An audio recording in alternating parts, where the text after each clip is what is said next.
ተመልሰናል። መልከ ጥፎ ለቲ ፓርት 2 ነው። ይሄ ፓርት 1ን ከቲክቶክ ላይ አይታችሁ ነው። ከአንድ ሳምንት በኋላ አትክልቶቿና ፍራፍሬዎቿን ይዛ ለቲ ወጣች። ስትወጣ ሰው ማመን አልቻለም። የት ደርሳ ነው የመጣችሁ? የት ጠፍታ ተመልሳ ነው እንደዚህ ውብና ቆንጆ ነው የመጣች? ለቲ በሙሉ የራስ መተማመን መራመድ ጀመረች። ውስጧ ከዚህ በፊት ተሰምቷት የማያውቅ አይነት ደስታ ተሰማት። ሰዎች በሙሉ ወደ እሷ ቀረብ ማለት ጀመሩ። ሰላም አሏት። ኢቭን ሁላ መንገድ እያወቁ መንገድ ይጠይቋት ጀመር። ወንዶች ፈገግ ማለት ጀመሩ። ወደ እሷ መጥተው ፍራፍሬዎችን፣ አትክልቶችን አዘውትሮ መግዛት ጀመሩ። የለቲ ውበት ኖርማል ውበት አልነበረም። ስትታይ አይን ውስጥ ጥልቅ የምትል አይነት ሴት ነው የሆነችው። የት ሄዳ ነው እንደዚህ ተቀይራ የመጣችሁ? ለሁሉም ጥያቄ ሆነባቸው። ዝም ብለው ሰዎች ያለምንም ምክንያት ስጦታ እየገዙ ይሰጧታል። በቃ ተገረመች። ይሄ ነው ቆንጆ መሆን ማለት? ስሜቱ ይሄ ነው አለች በውስጧ። ለቲ ታዲያ በዚሁ መንገድ ኑሮዋን ቀጠለች። ሳምንታት አለፉ። ዝናብ ሊመጣ ሲል ያሮጠች ወደ ቤቷ ትገባለች። አትክልቶቿና ፍራፍሬዎቿን ሰብስባ ደቂቃ እንኳን አትቆይም። ዝናብ ሊመጣ ደመና ከሆነ በጣም በሩጫ ነው ወደ ቤቷ የምትገባው። ታዲያ አንድ የናጠጠ ሀብታም ሰውዬ በዛ ቪሌጅ አካባቢ ሲዘዋወር ለቲን አያት። ሰውየው በእድሜ ከሷ ገፋ ያለ ነው፣ ሽማግሌ ነው። በጣም ብዙ ንብረት ሀብት ያለው ሰው ነው። በሀገሩ በከተማው በደንብ የታወቀ። አያትና አይኑን ማመን አልቻለም። በጣም ወደዳት። በጣም ውብ ናት አለ።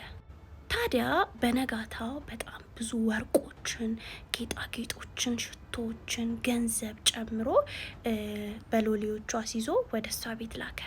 ለቲ ማመን አልቻለችም። የሰፈሩ ሰዎች ግን በደስታ መጨፈር ጀመሩ። ያ ሰውዬም ለትዳር እንደሚፈልጋት ለሁሉም ሰው ተናገረ።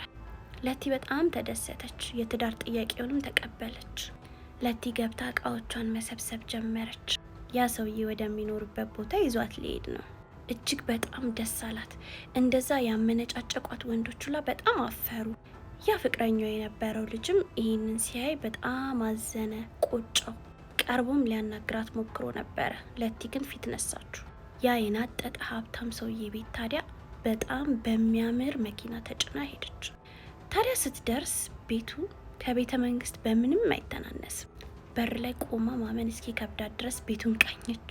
ሎሌዎች አሉት፣ አገልጋዮች። ሰፊ አትክልት ስፍራ አለው፣ ነፋሻማ ነው።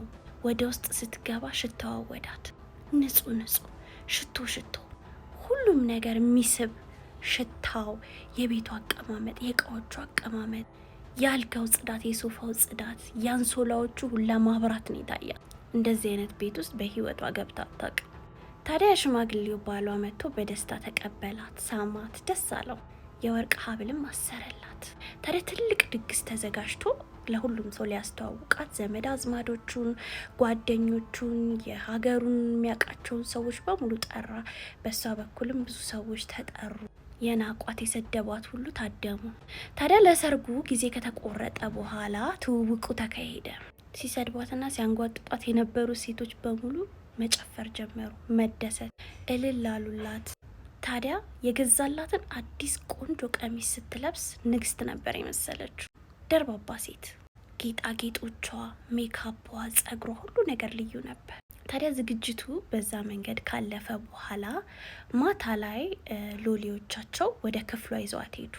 ታዲያ ክፍሏን ካሳያት በኋላ የምትቀይራቸውን ልብሶች፣ ሁሉንም ነገር ካሳያት በኋላ ሽንት ቤት ውስጥ በትኩስ ውሃ የተሞላ ገንዳ እንዳለ አሳዩት። እዛ ገብታ ዘና እንድትልም ነገሯት። ለቲ ውሃውን ስታየው ልቧ ቀጥ አለ። ውሃ ፊትሽን ቢነካው የሚለው የአሮጊቷ ሴት ቃል ያቃጭልባት ጀመር። ታዲያ ሴቶቹ እንዲወጡ ከነገረቻቸው በኋላ በሩን ቀስ አርጋ ዘጋችሁ። በሩን ቀስ አርጋ ዘግታ ልብሶቿን አወላለቀች። ረጋ እንዳለች ገንዳ ውስጥ ለመግባት ሞከረች። ታዲያ ጫማ ሳታረግ ገንዳ ውስጥ ለመግባት ስትሞክር አንሸራትታት። ልክ እንዳንሸራተታት የሞላው ገንዳ ውስጥ ሙሉ ሰውነቷ ገባ፣ ፊቷን ጨምሮ። ለቲ ከገንዳ ውስጥ ወጥታ ስቅስቅ ብላ አለቀሰች። ከገንዳው ወጥታ ሩጣ ሄዳ ሽንት ቤት ውስጥ ወዳለው መስታወት ተመለከተች። ያየችውን ማመን አልቻለች። ለፓርት 3 ላይክ አርጉ ፋሚሊ።